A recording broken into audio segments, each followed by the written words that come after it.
Hare Krishna, Prabhuji. Hare Krishna. Hare Krishna, everybody.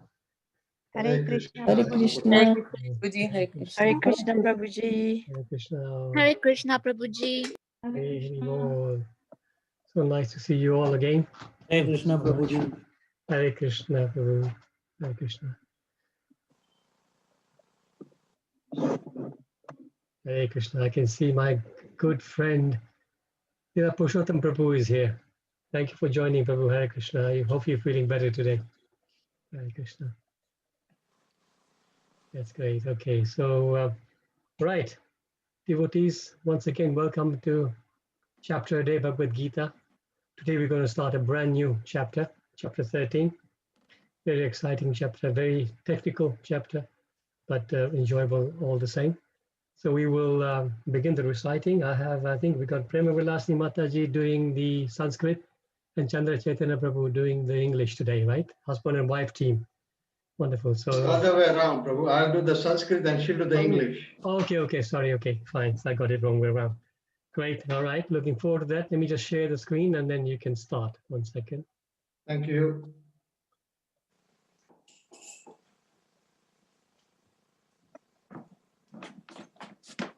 Okay, whenever you're ready, you can go.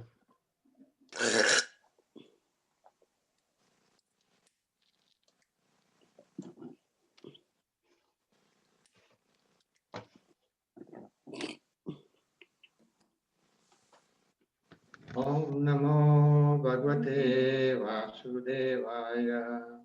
Om Namo Bhagavate Vasudevaya. Bhagavad Gita chapter 13, Shakta Shakdagna Yoga Atata Trayodashi Adhyayaha. Nature, the enjoyer and consciousness. Verses 1 and 2.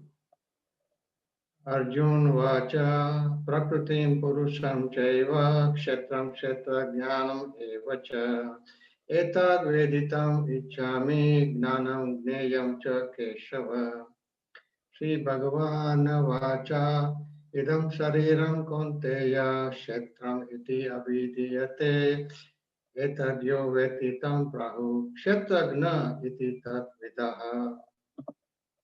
Arjun said, "O my dear Krishna, I wish to know about Prakriti, nature, Purusha, the enjoyer, and the field and the knower of the field, and of knowledge and the objects of knowledge." The Supreme Personality of Godhead said, "This body, O son of Kunti, is called the field, and one who knows this body is called the knower of the field." Verse 3. Kshetram Jnanam Kshetragnam Chapimam Vedi Sarva Kshetresu Bharata Kshetra Sheknayo Jnanam Yatta Jnanam Matam Mama. O son of Father, you should understand that I am also the knower in all bodies, and to understand this body and its knower is called knowledge. That is my opinion. Verse 4. Tatsa Kshetram Yacha Yadraksha Yad Vikari Yatascha Yad Sacha Yo Yad Prabhavascha Tat Samsena Mesinu.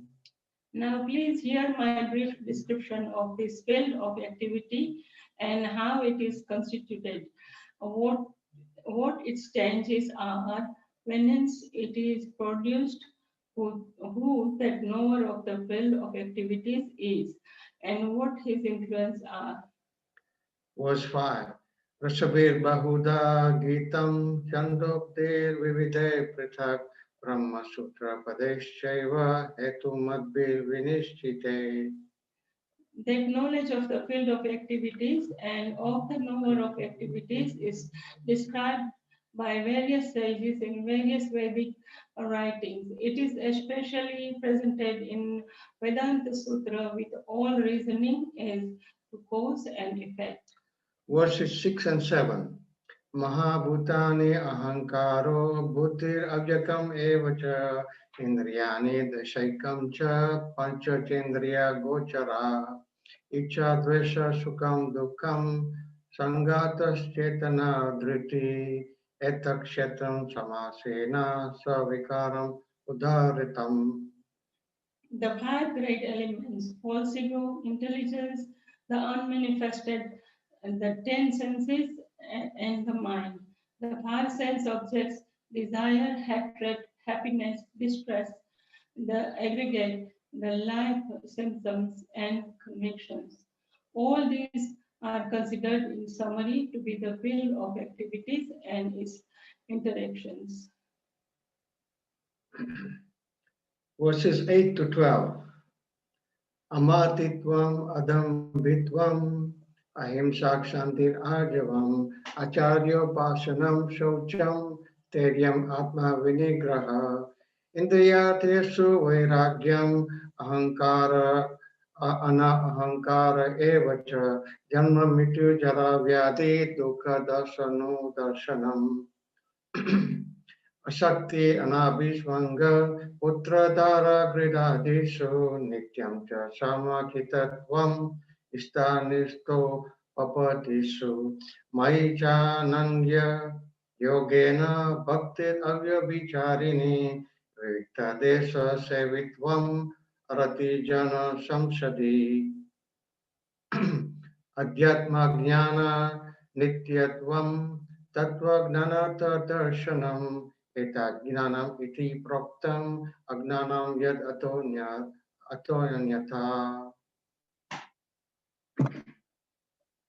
Humility, pridelessness, non-violence, tolerance, simplicity, approaching a bona fide spiritual master, cleanliness, steadiness, self-control, renunciation of the objects of sense gratification, absence of false ego, the perception of the evil of birth, death, old age, and disease, detachment, freedom from entanglement with children, wife, home, and the rest, even mindlessness amid pleasant and unpleasant events, constant and unalloyed devotion to me, aspiring to live in a solitary place, detachment from the general mass of people, accepting the importance of self-realization and philosophical search for absolute truth. All these I declare to be knowledge, and besides this, whatever they are may be, is ignorance. Text 13. Gnayam yattat pravakshyami yat gnatvam pratam ashnute anadi mat param brahma na sattan na sat uchyate. I shall now explain the knowledge, knowing which you will taste the eternal Brahman, the spirit beginningless and subordinate to me, lies beyond the cause and effect of this material world. Sarvata pani padam tat sarvatokshi shiro mukham sarvata stutimam loke saram avritya tishtati. Everywhere are his hands and legs, his eyes, heads and faces, and he has ears everywhere. In this way, the supersoul exists, pervading everything. Text 15. Sarvendriya guna bhasam sarvendriya vivajitam asakam sarva brichaiva nirgunam guna bhoktracha. The supersoul is original source of all senses, yet he is without senses. He is unattached, although he is the maintainer of all living beings. He transcends the modes of nature, and at the same time, he is the master of all the modes of material nature. Text 16. Bahi antasya bhutanam acharam charam evacha suksmatvat tat avigneyam durastam chantike cha tat. The supreme truth exists outside and inside of all living beings, the moving and non-moving, because he is subtle. He is beyond the power of material senses to see or to know. Although far, far away, he is also near to all. Text 17. Avibhaktam cha bhuteshu vibhaktam eva cha sthitam bhuta bhaktro cha tajneyam rasishnu prabhavishnu cha. Although the supersoul appears to be divided among all beings, he is never divided. He is situated as one Although he is the maintainer of every living entity, it is to be understood that he devours and develops all. Text 18. Jyotisham api tad jyotish tamasa param uchyate gnanam gnayam gnanagamyam hridhi sarvasya vishtitam. He is the source of light in all luminous objects. He is beyond the darkness of matter and unmanifested. He is knowledge. He is the object of knowledge, and he is the goal of all knowledge. He is situated in everyone's heart. Text 19. Iti kshatram tata gnanam gnayam choktam samasatah mad bhakta eta vignaya mad bhavayo papadyate. Thus, the field of activities, the body, knowledge, and the knowable have been summarily described by me. Only my devotees can understand this thoroughly and thus attain to my nature. 20. Prakritim purusham chaiva vidhi anadi abhavapi vikaram cha gunam shaiva vidhi prakriti sambhavam. Nature is said to be the cause of all material causes and effects, whereas the living entity is the cause of the various sufferings and enjoyment in this world.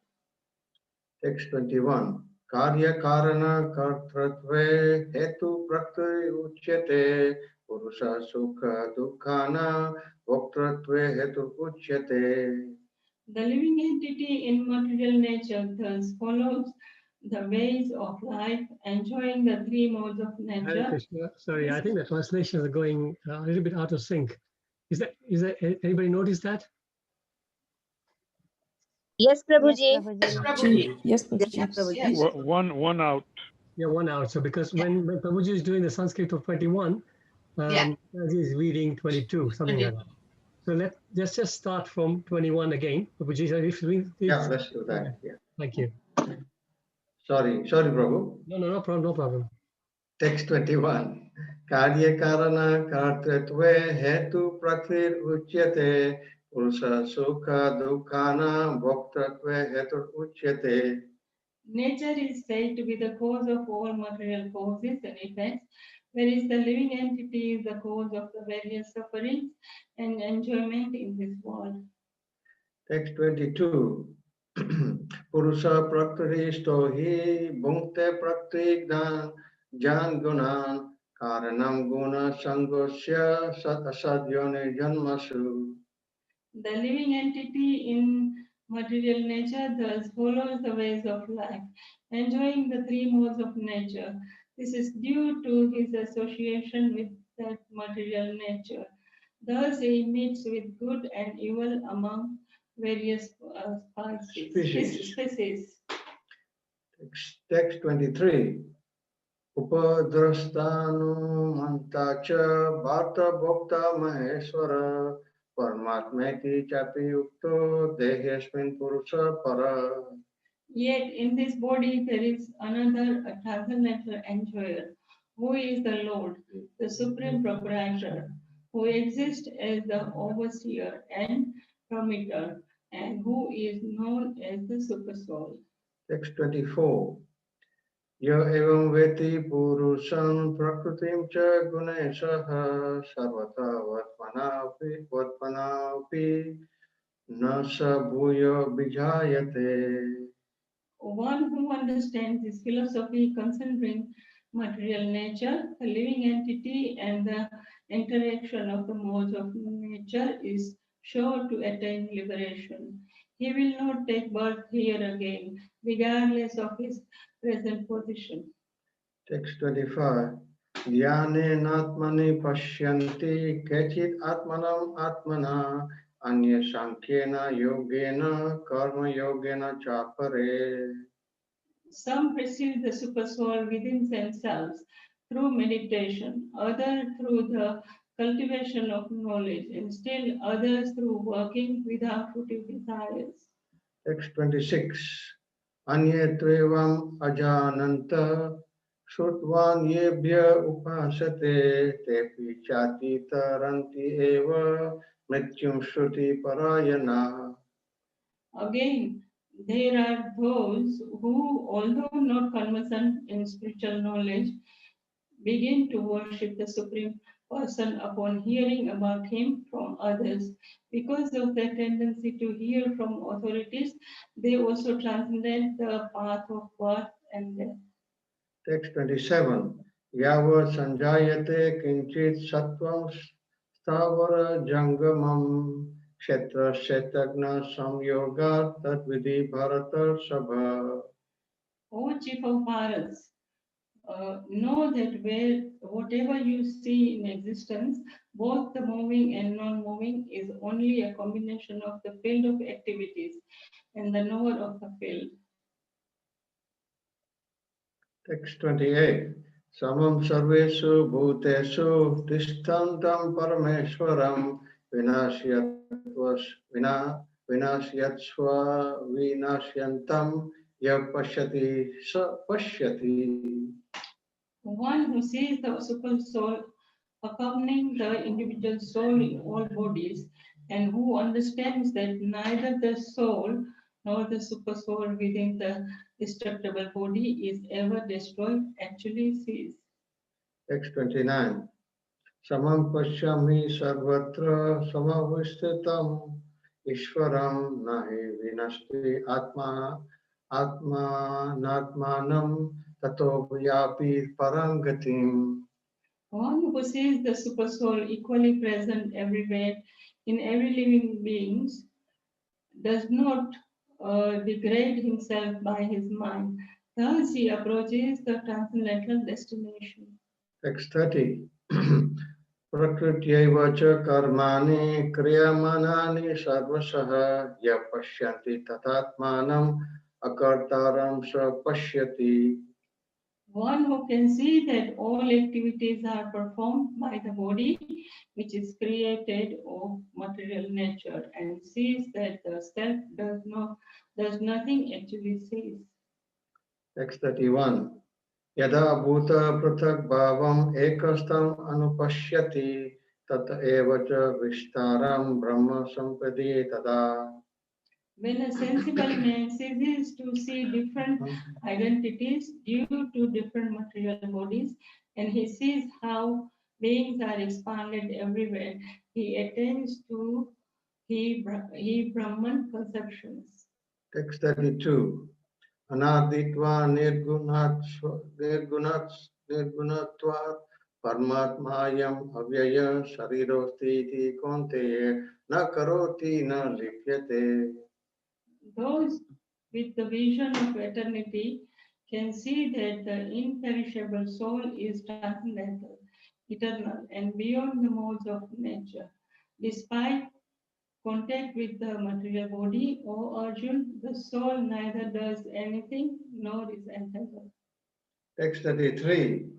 Yatha sarva gatam soksmyad akasam nopalipyate sarvatra vishtato dehe tatatma nopalipyate. The sky, due to its subtle nature, does not mix with anything, although it is all pervading. Similarly, the soul situated in Brahman vision does not mix with the body, though situated in that body. Text 34. Yatha prakashayati eka krishnam lokam imam ravi kshetram kshetri tata krishnam prakashayati bharata. O son of Bharat, as the sun alone illuminates all this universe, so does the living entity. One within the body illuminates the entire body by consciousness. Text 35. Shakta Shaktanayor evam antaram gnana chaksusa bhuta prakriti moksham cha ye vitu yanti te param. Those who see with the eyes of knowledge the difference between the body and the knower of the body, and can also understand the process of liberation from bondage in material nature, attain to the supreme goal.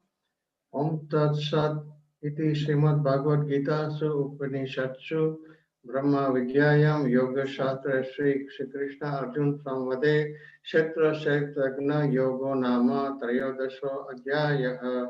Thank you. Hare Krishna. Hare Krishna, Hare Krishna. That was very, very nice. Chandra Chaitanya Prabhu, you are getting very good at this. That's fantastic. Your pronunciation was absolutely perfect. Very nice. What I was very impressed with was that 99.9% of the time you had the accents. You know, a lot of people make the mistakes with the R and the but yours were very, very nice. Really impressed. Thank you so much. I always need some correction. No. I think most of the time you were perfect here. And Mataji, you recited the English very nicely as well. Thank you so much, both of you.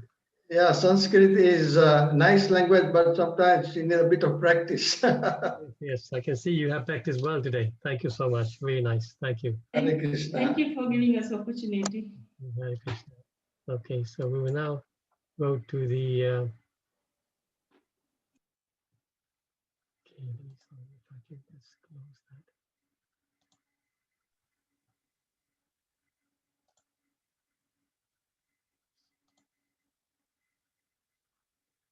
Okay, hopefully you can see the presentation now. If somebody can just confirm. Yes, Prabhuji. Okay, great. Thank you. So, like I said, we were starting a brand new chapter today. So, welcome to all of you.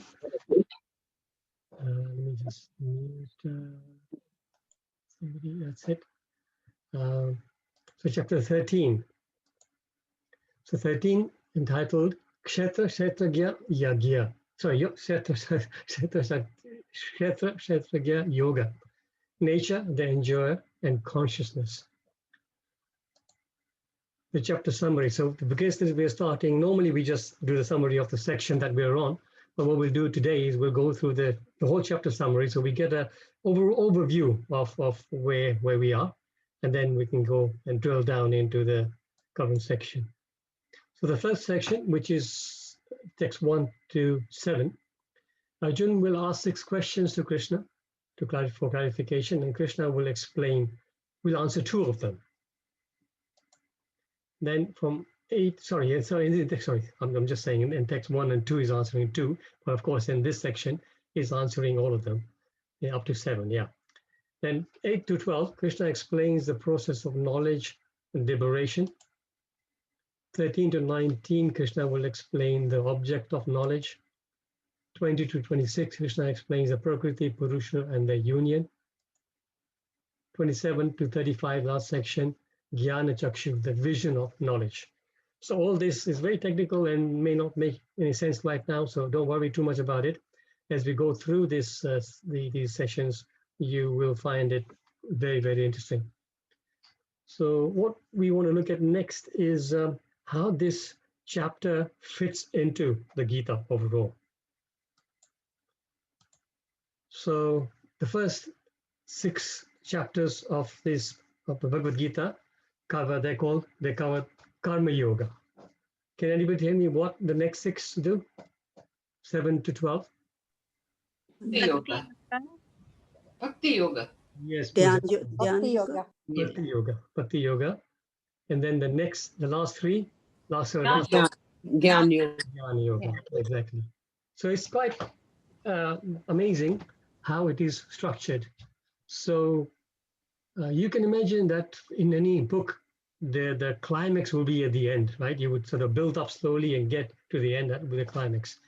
But here, we have read so far up to chapter 12. Everybody that was with us from 7 to 12, we heard quite emphatically Prabhupada and Krishna both saying Bhakti Yoga is the topmost, Bhakti Yoga is the topmost, Bhakti Yoga is the topmost, right? So then if Bhakti is the topmost on the yoga ladder, why is Gyan presented after Bhakti? I think, Prabhuji, the Bhakti Yoga is like protected in the middle.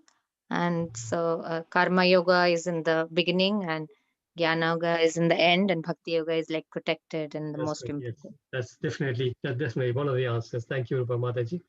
Hare Krishna. Hare Hare Krishna. Krishna. Yes. Knowledge is the qualification to enter Krishna consciousness, is what I think. Yes, so the thing is, yes, you're right. So knowledge is the qualification, and it will be explained as we progress through this chapter and through this section. That knowledge definitely is helpful to come to our successful spiritual life. But the point that Acharyas have made is, for example, up to now, all the time, and also particularly, for example, if you look at the seventh text of the 12th chapter, Tesham aham samudharta mrityu samsara sagarat. It says, for them, I am the swift deliverer from the ocean of birth and death. So for whom? For them, meaning the devotees. For those who are engaged in devotional service, the Lord says, I am the swift deliverer of the birth and death. So now, chapter 13 to 18 fulfills this promise. Krishna is making this promise that for the devotees, they will deliver them from this ocean of birth and death swiftly. So how that can be done is then fulfilled here, 13 to 18, where by supplying the philosophical knowledge necessary to free ourselves from the material entanglement. So this is why this knowledge is there, and this is why it's coming after the bhakti section. And then, as Mataji also mentioned, that actually, Mataji said that yes, in the center, so it's basically protected, and is also touching both the jnana and karma. So in one sense, although we have this division, karma, bhakti, and yoga, in terms of 6 chapters each, but we can see as we read through the texts and as we read through particularly Prabhupada's purports, you will see that bhakti actually, you can say that all 3 sections in one sense are all bhakti. How? So 1 to 6 discuss how to achieve bhakti through one's work. That's karma yoga. So although it's karma yoga, but the intention of the devotee is to use that karma yoga knowledge to get bhakti. Right? Similarly, the last 6 chapters, they discuss how to achieve bhakti through knowledge, jnana yoga. Again, the aim is bhakti. Knowledge is not, we're not getting knowledge, we're not trying to strive for knowledge just for the sake of knowledge, not for dry speculation, but we want it connected to bhakti. So in that sense, karma bhakti and jnana bhakti, but it's all bhakti. And the middle chapters also, of course, discuss pure bhakti. So this is how you can see the structure of the Gita. And yes, there are 3 divisions, but they're all connected to bhakti. So the Gyan assists our detachment from Maya and our subsequent attachment. So Gyan will help us. By having the knowledge, it will help us to help our detachment and then also attachment to Krishna. So that way Gyan is necessary. But again, the ultimate goal is bhakti.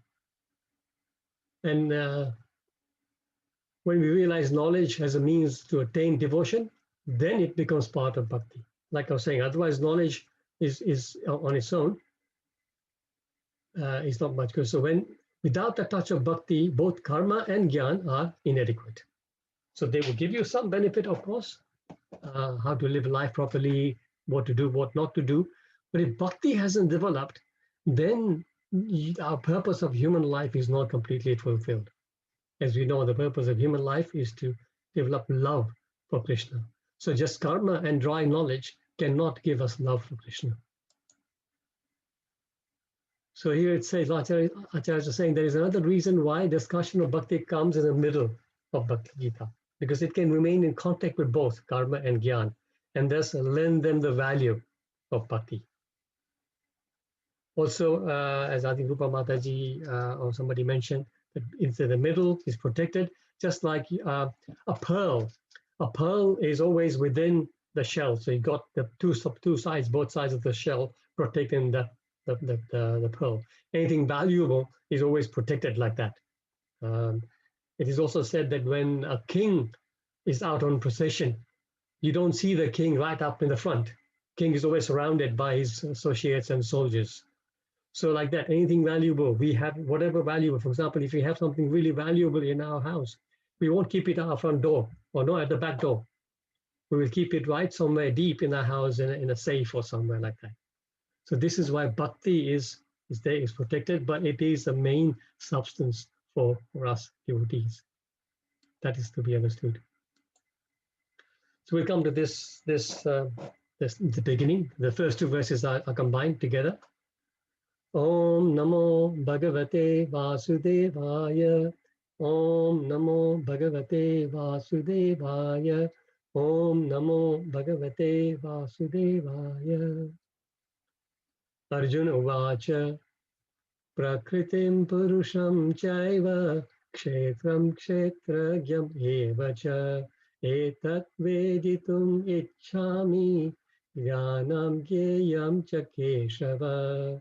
Shri Bhagavan Uvacha Idam Shariram Kaunteya Kshetram Itya Bibhidya Kshetram Itya Bidiyate Etad Yo Veti Tam Prabhu Kshetragya Iti Tadvidah. Arjuna said, "O my dear Krishna, I wish to know about Prakriti, nature, Purusha, the enjoyer, and the field and the knower of the field, and of knowledge of the object of knowledge." The Supreme Personality of God has said, this body, Asana Kunti, is called the field, and one who knows this body is called the knower of the field.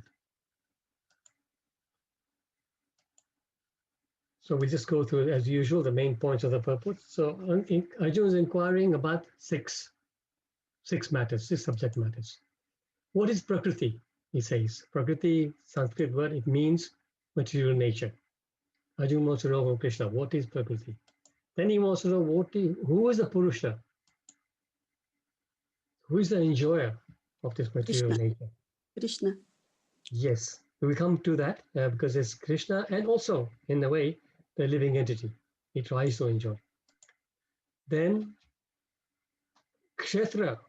What is the field of activities? The field in which one can act within this material world. That's called Kshetra. Kshetra actually in Gujarati, in Hindi also maybe is called Khetra. We say Khetra. And Sanskrit also, when you see, sorry, in Bengali also, when you see a Bengali person saying Kshetra, they will also say Khetra. Prabhupada often in his lectures, he will say Khetra. So it's Khetra, it's a field.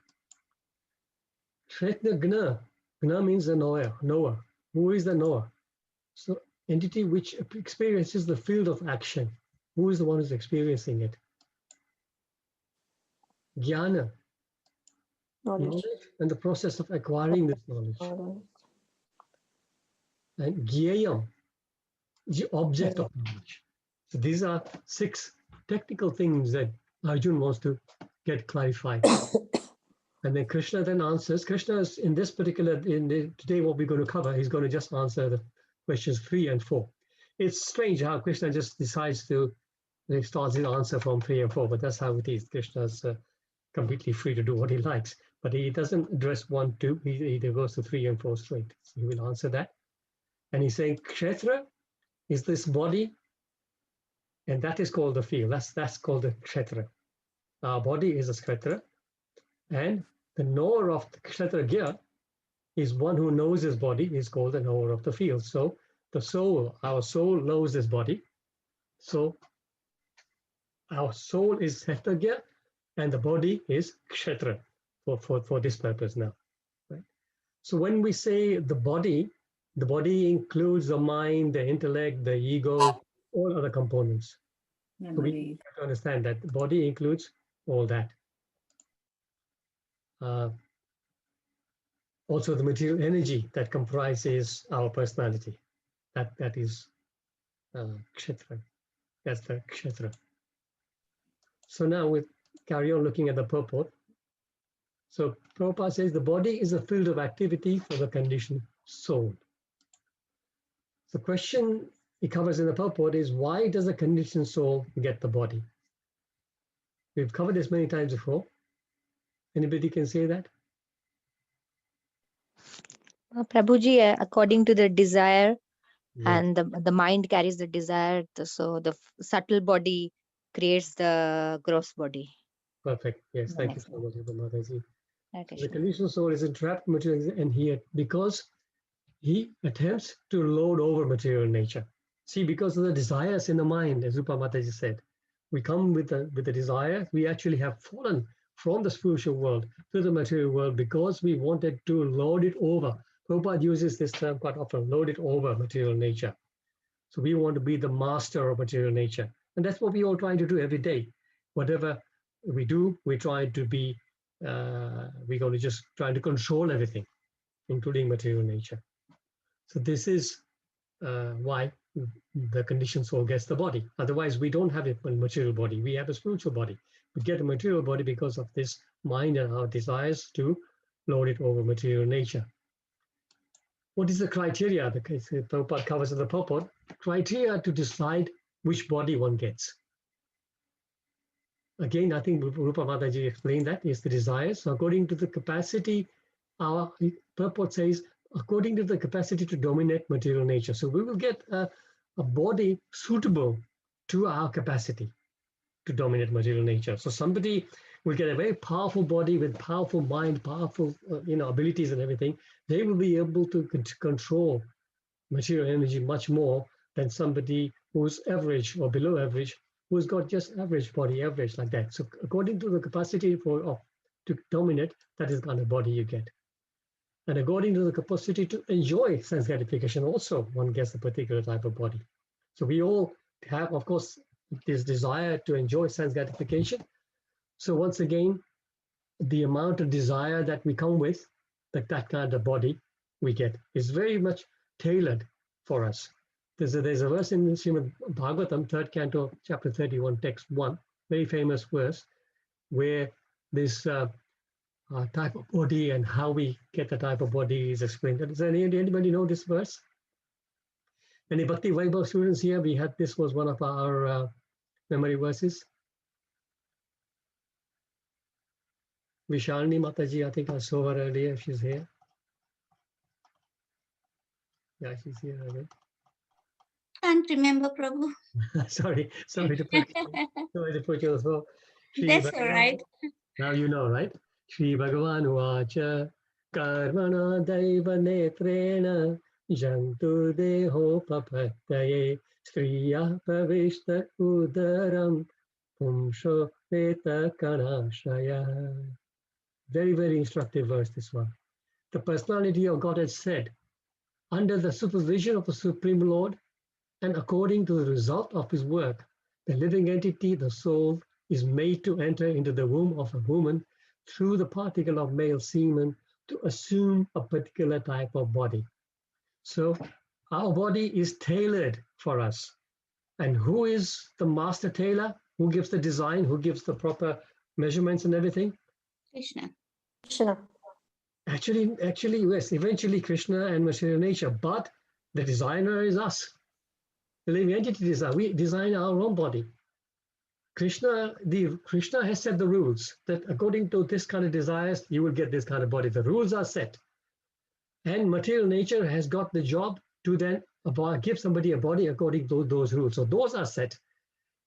Who designs the body is actually not Krishna nor the material nature. The design of that body is us. According to our karma and according to our desires, we design our next body. Material nature just facilitates it according to the rules set by the Supreme Lord. So this particular verse is Kapil Dev preaching to his mother, Devahuti.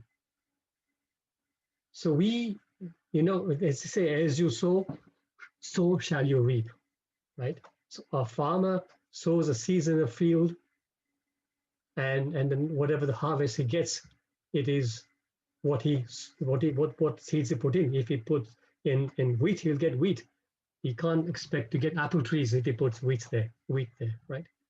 So similarly, our body, depending on our good or bad thoughts and good or bad deeds, we reap the consequence of the kind of body we get as a destination. So Lord Buddha had said, all that we are, actually, he says, all that we are, what do you say? All that we are is a result of our thoughts. So we are made of our thoughts, he says. This is quite poignant. We are made of our thoughts.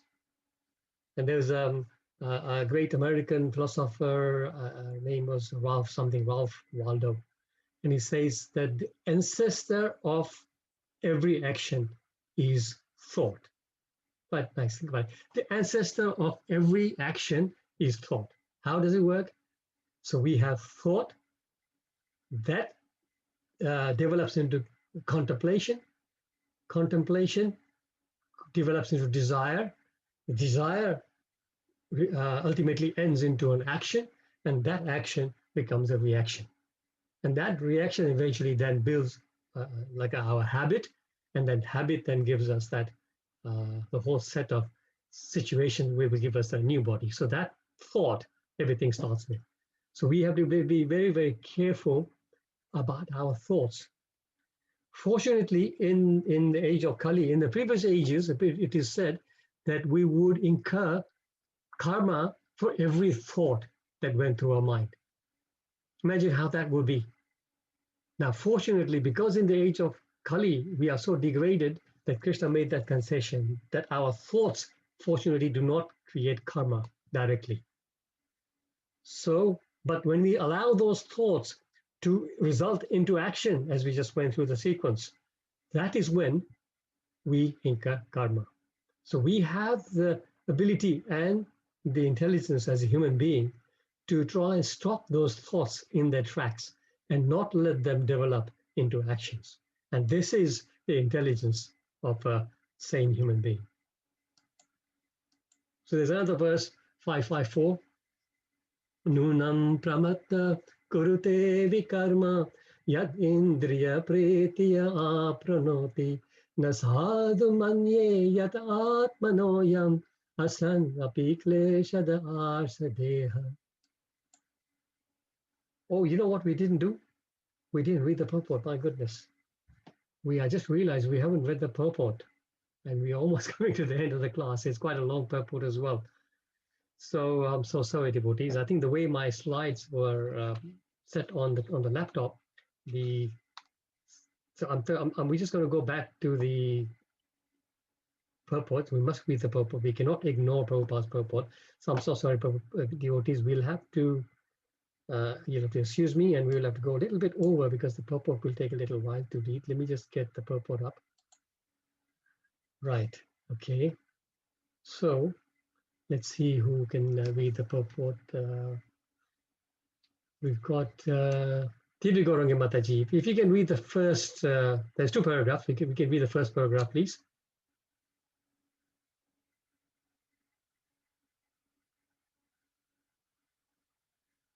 Okay, maybe she's not. Hema Mataji, if you can read the first paragraph, please. Okay. Arjun was inquisitive about Prakriti, nature, Purusha, the enjoyer, Kshetra, the field, Kshetrajnan, its a knower, and knowledge and the object of knowledge. When he inquired about all these, Krishna said that this body is called the field and that one who knows this body is called the knower of the field. This body is the field of activity for the conditioned soul. The conditioned soul is entrapped in material existence, and he attempts to load it over material nature. And so, according to his capacity to dominate material nature, he gets a field of activity. That field of activity is the body. And what is the body?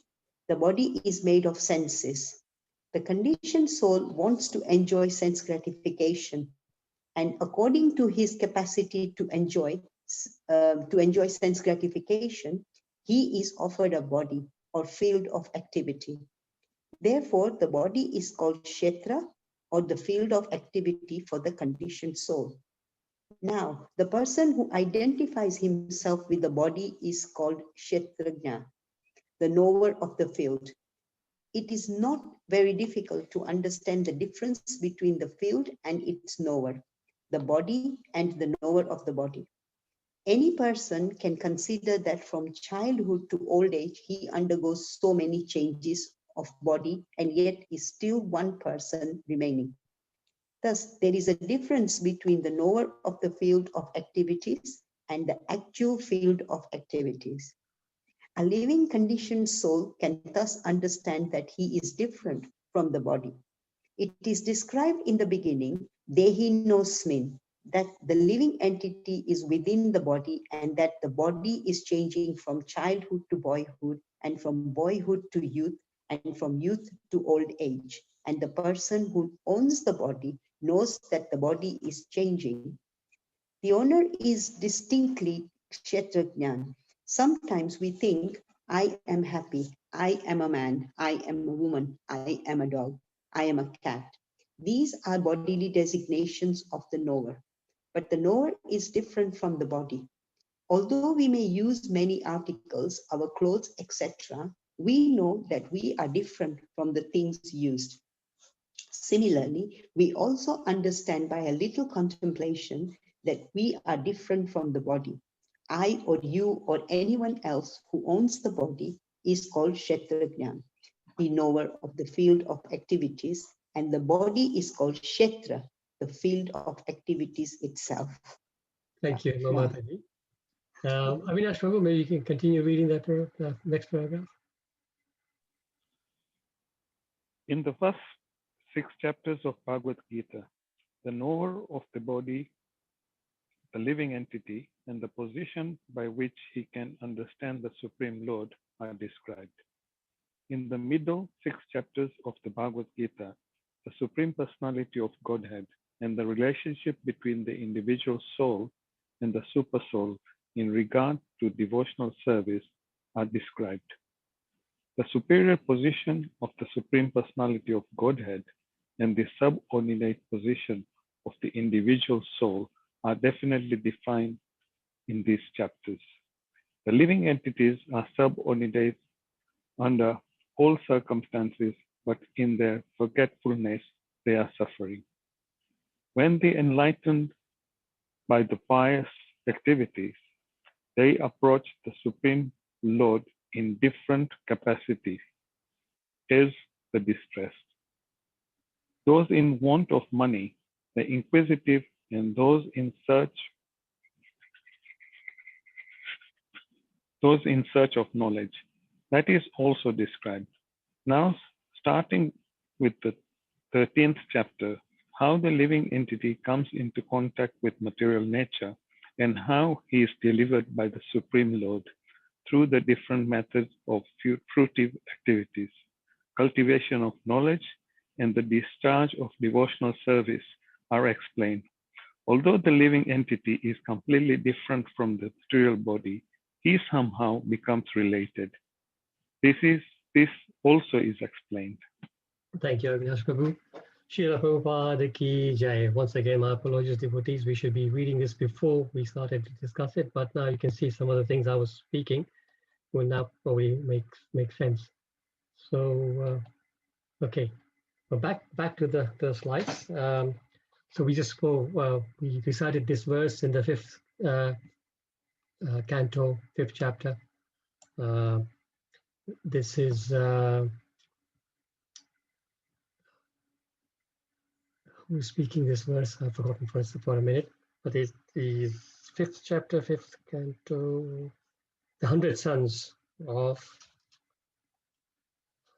the king. Okay, anyway, so says when a person, sorry, Rishabdev, yes, thank you. Rishabdev's 100 sons. Rishabdev speaking this verse. Thank you so much, Vishani Mataji.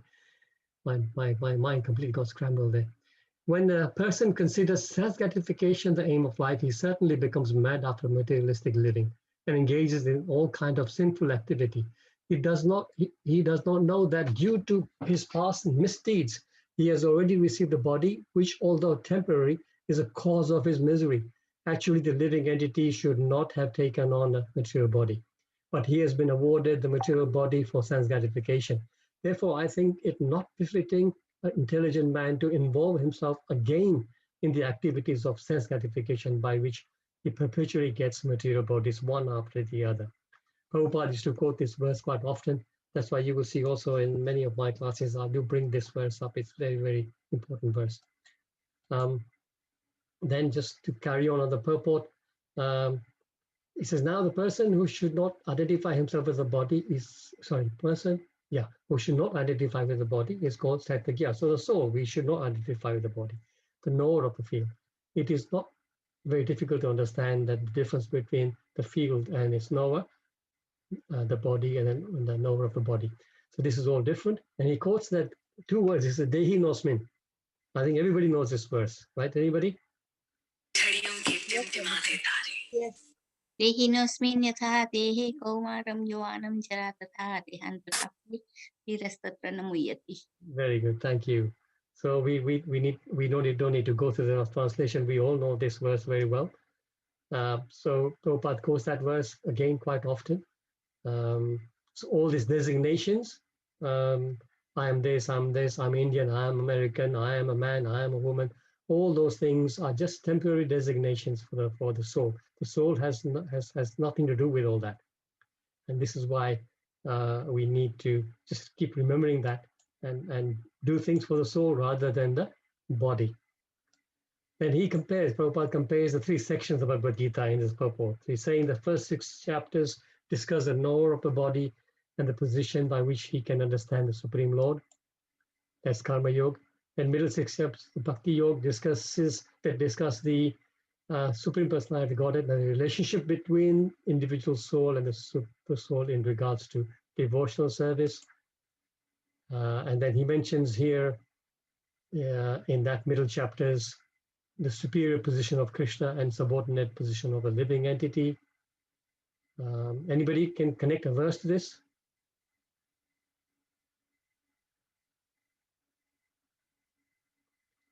The one, I mean, there will be many verses, but the one that came to my mind was 7:7.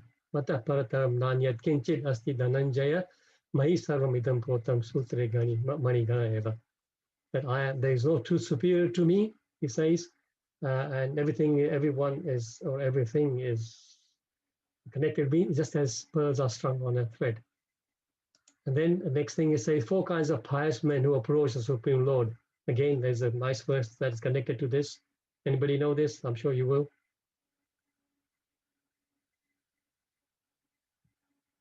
7:16. Chaturvida bhajante mam jana sukriteno arjuna arto jignasu arkati jnani cha paratarsava. So 4 types of pious men begin to render devotional service to me: the distressed, the desire of wealth, the inquisitive, and the one who is searching for the knowledge of the Absolute. Then he says the last 6 chapters explain how the living entity comes in contact with material nature. And they explain how, although he's completely different from the material body, he somehow identifies with it. And they also explain how the living entity is delivered by the Lord through different methods. So this is how powerful the last section is. Like I say, the Jnana section, because it's the Jnana section, it is heavy going, but it connects very well with the Bhakti and gives us the practical tips of how we can then develop our devotional service. So I'll stop here, devotees. Once again, sorry for the slight delay. Any comments, any thoughts? Anybody?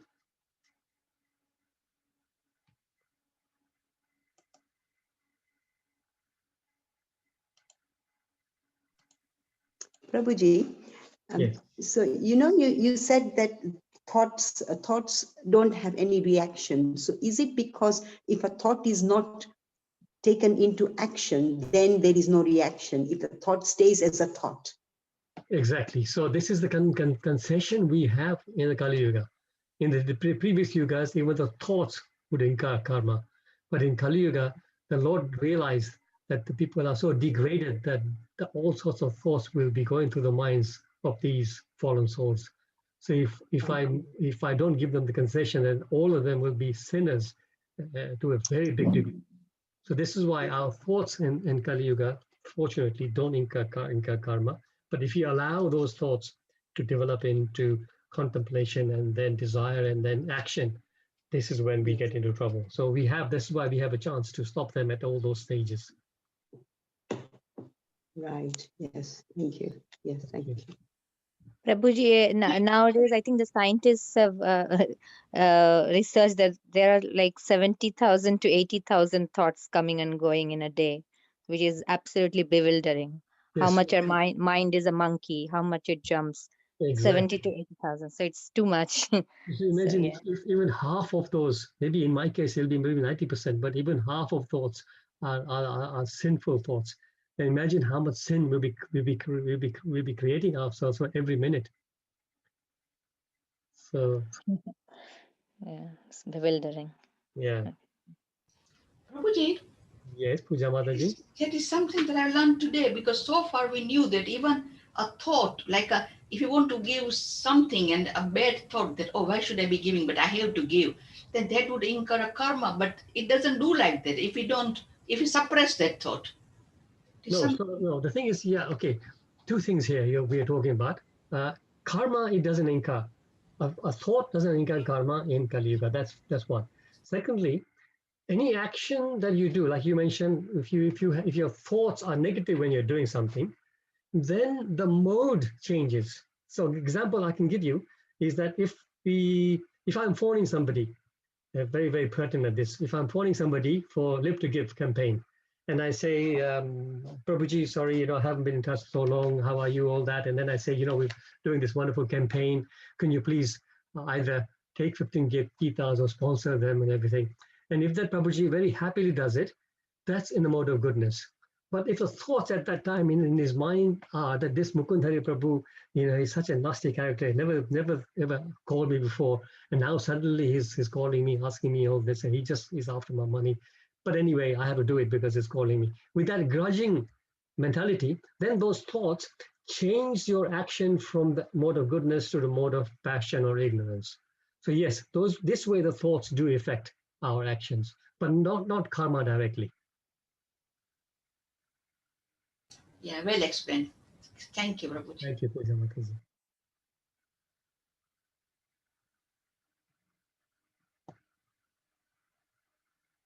Anyone else? Any realizations? Prabhuji, there is a question for you on the chat. Sorry, yes, thank you. I'm ignoring the chat. 1 second. Let me just stop sharing because when I'm sharing, I can't see the chat box. Okay. Lots of messages here. Okay, here's why can we not remember being with Krishna in the spiritual world? This is from iPhone to everyone. I'm not sure. There's a few iPhones on, so I'm not sure which one it is. But why can we not remember being with Krishna in the spiritual world? Yes, so this is the key question, isn't it? If we did remember being with Krishna, those thoughts will be so beautiful, so amazingly beautiful, so sweet that we will go straight away, we'll connect back with Krishna. But because we've over many lifetimes, we have been covered with so many anarthas. Those thoughts are far away. But those thoughts will come definitely once we develop our loving devotional service to Krishna. Those thoughts will come. There's no doubt about that. Thank you for the nice question. Who was that iPhone? Just for my knowledge. Hare Krishna. Hare Krishna, Prabhu. Oh yeah, that was my question. My name's Jez. Jez, not iPhone. Okay, yeah, Jez. Thank you. Where are you? Where are you calling? Where are you connecting from? I'm from East Finchley, N2. Okay. Nice. Very nice to know you. Thank you so much. Thank you. I have one question about the thoughts, because I mean, I'm very unqualified for this, but I'm trying. I have deities in wonderful, Jai. in front of me, and I'm chanting and trying to, I am trying to study and be spiritual. It's not easy. It's very challenging. But one thing come to mind about the thought processes. It's very interesting about the thoughts and how Krishna gives us concessions. But if we're beyond the body, are we not beyond the thoughts? Sure. Yes, if you are at that stage, Jasper, if you are at that stage, yes, we will be. But most of us are still very much in the bodily consciousness. I'm speaking for myself. Maybe a lot of you out there are already above the bodily consciousness. But well, as long as we are in the bodily consciousness, the thoughts do affect us in terms of our actions. Oh, absolutely. I am completely on the bodily conception of life, and yeah, my thoughts are often very sinful. But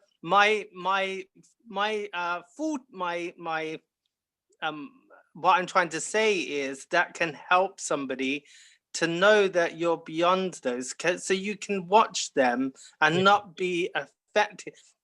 affected by them. It's like being depressed or like being distressed, happy or sad, like it says in the Gita. With that knowledge that we're cultivating, that can really help our thought life and for us not to be attached to those thoughts, which can make us more peaceful, perhaps. Absolutely. This is exactly right. So nice. You share the philosophy in a nutshell. You're very good. So you're right. So this is the thing. Eventually, we all need to rise above the bodily consciousness.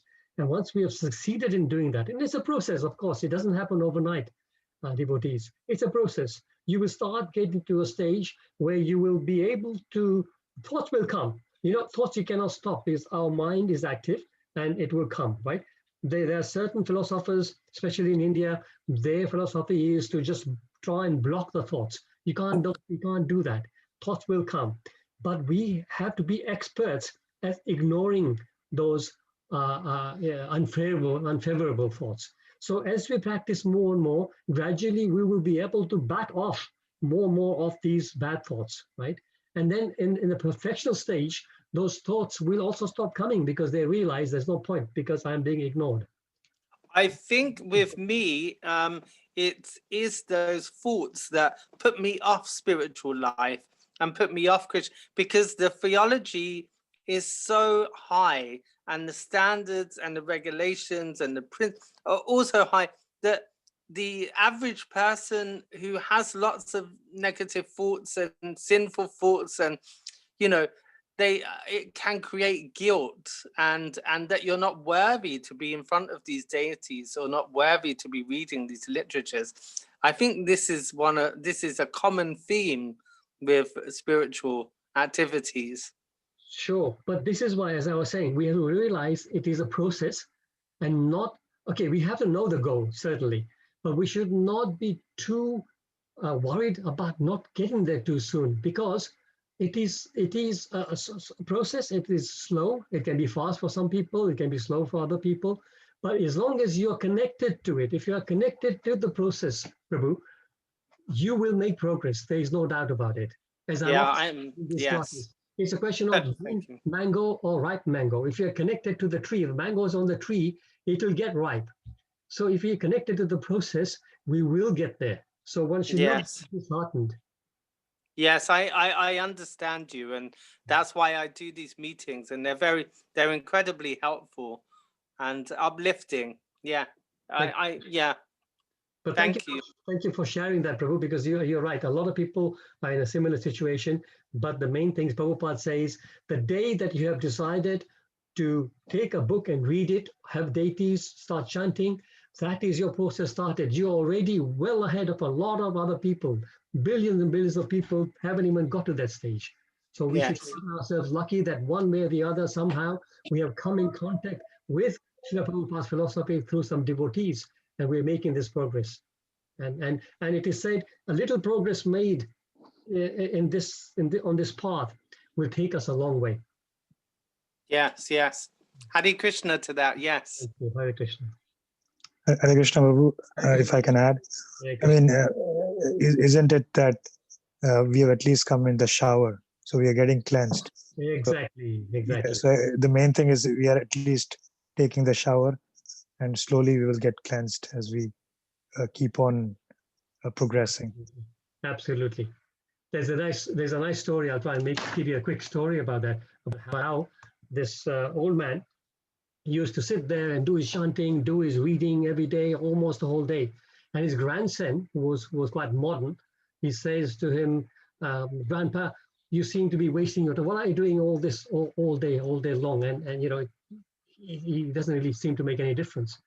So he says, okay, I'll tell you what you do. Take this bucket, go to the pond and fill it up and bring it back. But the bucket's got lots of holes in it. So he says, anyway, I'll do what you say. He goes there. Every time he comes back, there's no water in it. And he says, after a few trips, he says, Grandpa, it's useless because this thing is not going to hold any water. Why are you insisting on doing this? He says, okay, but look at the bucket now. When you started, it was so dirty, but look at the bucket now. It's so clean. So whether we are doing the processes, we think that nothing's working, but our heart is getting cleansed all the time. This is what we should keep in mind. We may feel that I'm reading, I'm chanting, nothing's happening. No. As long as you're in the process, you're chanting, you're reading, you're hearing, your heart is getting cleansed. There's no two ways about it. One devotee that I communicate with said that you should ignore the mind, ignore it. Don't attach to it at all, just ignore the mind. I found that quite helpful. And Certainly, just to yes. concentrate on the process, because that's our enemy. The mind is the enemy or the friend, right? Yes, exactly. So Chapter if 6. when we chant and we read, if our mind is our friend and we can ignore it, then it will be a much nicer process. Exactly. Right? Yes, correct. That's a good point. But all that comes with practice. Yes. Initially, even you try to ignore it, the mind it's so strong. Arjuna says in the 6th chapter about the mind, Chantamali Mana Krishna, Pramati Balavad Dridam. He says this mind is restless, turbulent, obstinate, and very, very strong. So it will keep coming back at you, even if you try to ignore it. But then with practice, it'll happen.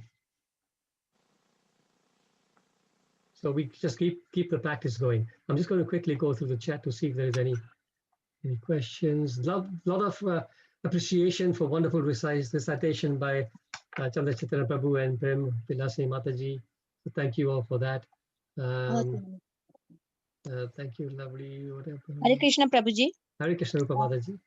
I have a kind of realization when I heard the last kind of sentence that you mentioned in the purport. Yes. It says somehow the soul identifies with the somehow the soul identifies with the body. So the somehow, that word, so I got the realization that somehow the soul identifies with the gross and the subtle bodies. The reason is for the fulfillment of our desires that we have from our previous life. And then we have two choices, either to act on the three modes of material nature. That's the free will we have, that we can act either on the three modes of material nature or by devotional service in the transcendental stage. If we do the transcendental, we will not weave further bodies. And if we act by the three modes of material nature, we will weave further bodies. So it's our choice whether to act transcendentally or whether to act by the three modes of material nature. If we do by the three modes of material nature, we will weave further bodies. And if we act on the transcendental platform, there will be no more bodies. That's what Krishna says, will come back to me. That is so true. Thank you so much for sharing that, Rupa Mataji. Exactly true. Hare Krishna. We have our free will, and this is important, which way we use the free will. Diva Gauranga Mataji has a question here. We observe, so maybe a comment maybe, we observe the mind in Krishna consciousness activities, and automatically it will be trained to be positive by practice. Yes, very good. Yeah. As long as we absorbed in Krishna consciousness, positivity will come, negativity will keep staying away from us. We just have to be connected with the process, connected with devotees, because association and sadhana both are very important, and that will keep us on the right track. The more we chant, here's Hema Mataji saying, the more we chant, the more we are able to dismiss the thoughts. Exactly. All this is abhyasena konteya. Krishna says to Arjuna, abhyasena, which means practice. Just keep practicing, it will happen. And sometimes we ourselves don't even know that it's happening, but internally it's happening. So yes, carry on doing it.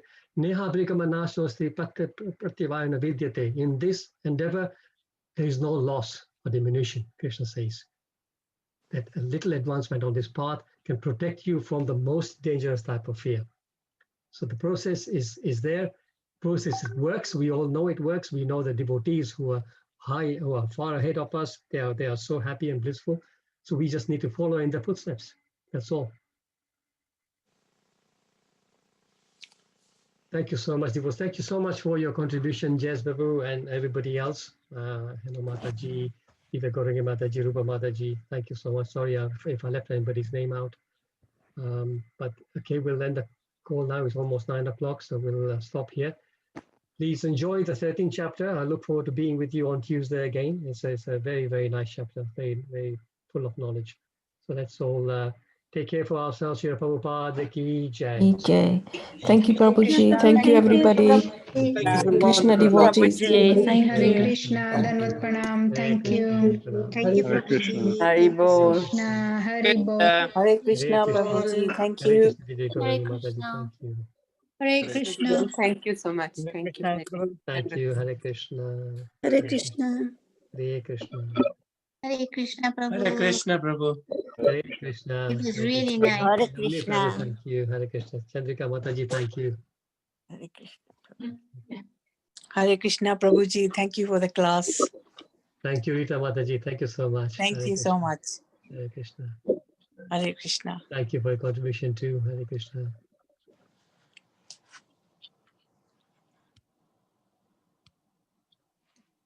Tila Pushottam Prabhu, are you feeling better today? Much better, yeah. Thank you very much. You have to accept for not being able to, participate in the program because of hearing problem and but not able to go along with the flow. It takes Yes, me and long. Which is the next subject, next chapter? We're going to- so tomorrow, yes, so today we did 1 and 2, and tomorrow it will be, I'm not sure who's doing it tomorrow, but it'll be chapter, every text 3. Chapter 13, text 3. 13, Yeah. text 3, okay. Yeah, Thank you. and then on Thursday I will do text 4. And just quick advice on reference to quotation from Srimad Bhagavatam. We need to do some preparation work. No, not really. From No, the no, actually, I think if we read and then that we can get more from the class if you've read the chapter before. No, not chapter, but the text at least, text and purport. it went very well. I learned quite a bit about the thought. Wonderful. Thank you so much, Babu. Thank you for your encouragement. Thank you. So nice. Okay, thank you. We'll end the call now. Hare Krishna, everybody.